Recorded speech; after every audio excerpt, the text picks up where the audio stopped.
December 4th, 2018, New York. We're inside the brightly lit auction hall of Christie's, one of the most prestigious and well-known auction houses in the world. The air is still, tense. On the table, protected inside a glass case, lies a yellowed sheet of paper, handwritten in 1954. No formulas, no scientific diagrams, just words. But words signed by Albert Einstein. An anonymous collector, bidding by phone, makes the final offer. The gavel comes down, $2,900,000. A record-breaking sum for a simple letter. But this isn't just any letter. It's the document that reveals what Einstein really thought about God, religion, the nature of the world, and the universe itself. An intimate, philosophical, crystal-clear confession. And until that day, it had remained hidden for decades. Now, it's public. And from that moment on, reading those words means never seeing things the same way again. Behind the public image of the scientist, behind the icon of relativity, there was a man deeply questioning existence. Equations alone weren't enough to answer life's biggest questions. In that letter addressed to philosopher Eric Gutkind, Einstein doesn't speak of physics. He tackles one of humanity's oldest dilemmas: who or what is God?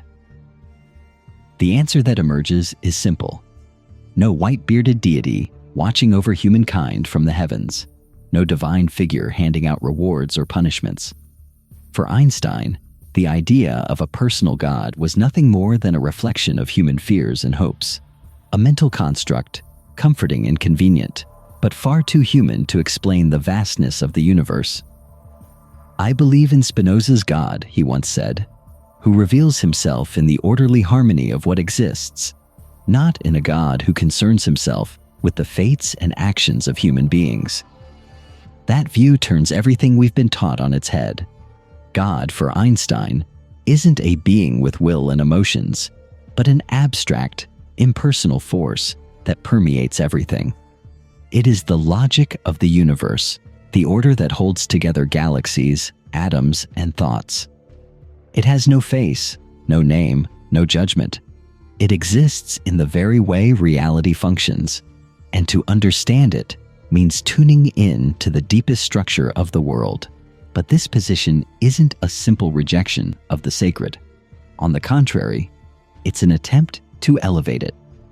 Einstein rejected dogmatic religion, but he never dismissed wonder, mystery, or the deep human thirst for understanding.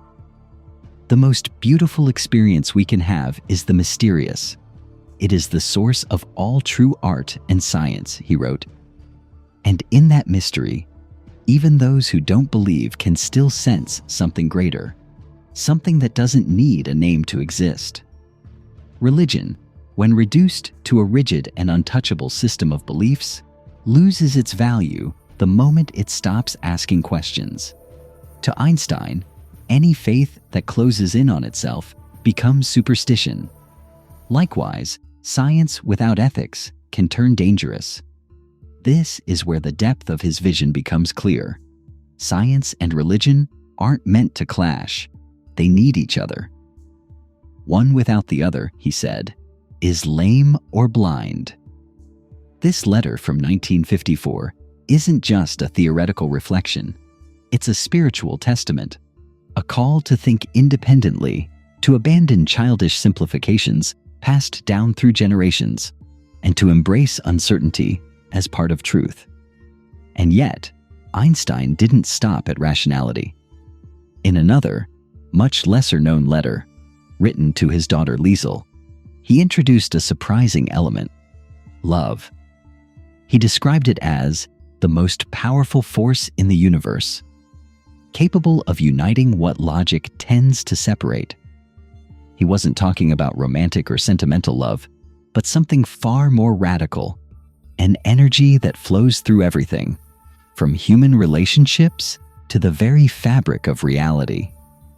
When scientists looked for a unified theory of the universe, they forgot the one unseen force that explains everything: love. It's an idea that strikes with both simplicity and depth. If everything is connected by an invisible force, if the universe itself rests on harmony, then to love means to act in tune with the deepest laws of existence. In this light, love isn't just a feeling, it's a physical law, a direction. And that, too, is a way of talking about God. What stands out, reading these words today, is their urgency. Einstein understood that the world was standing at a threshold. Science was advancing faster than human consciousness.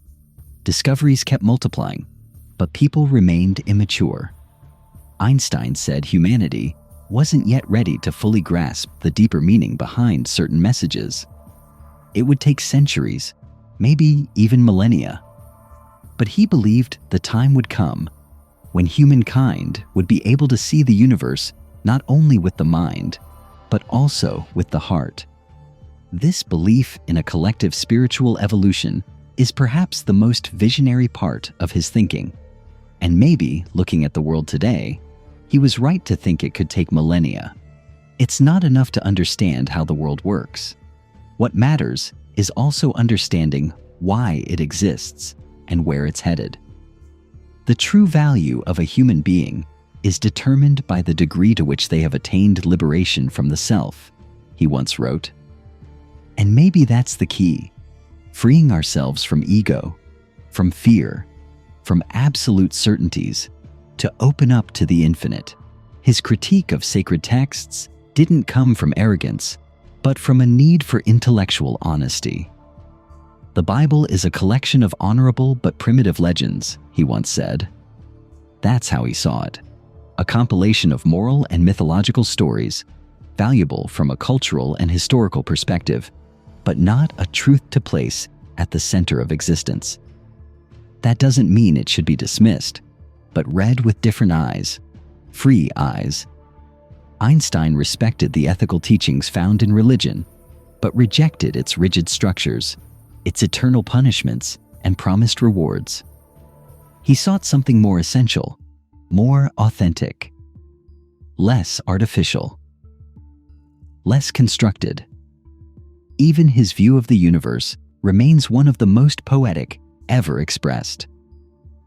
He compared the human being to a child standing in front of a vast library, filled with books written in unknown languages. The child senses an order, understands that the books follow a logic, but can't yet read them.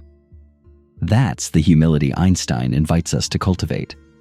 To accept that we're not yet capable of knowing everything, and to keep searching. And then there's that one sentence carved into the history of science and philosophy: God does not play dice with the universe. A clear, bold statement against the idea of randomness as the force that rules everything. The universe has order, a structure, a direction, and even if the laws that govern it may be complex, they exist. What looks like chaos is only the surface. Underneath it all, there is harmony. What Einstein left the world is not a truth to be accepted, but an invitation to think, to never stop questioning, to bring science and wisdom together, logic and compassion. In an age dominated by noise, speed, and superficiality, his message feels like a challenge. But that's where its strength lies, in its ability to stop us, even for just a moment, and bring the truly important questions back to the center. Today, that letter is more relevant than ever. In a world shaken by crisis, conflict, and spiritual confusion, the idea of a deeper force that can unify, heal, and guide us is not just fascinating, it's necessary. It doesn't have to be called God if that word creates confusion. It only needs to be recognized, lived, and sought. For Einstein, the universe doesn't ask to be understood. It asks to be discovered. And perhaps the true meaning of everything lies in that energy that flows between the stars and the human heart.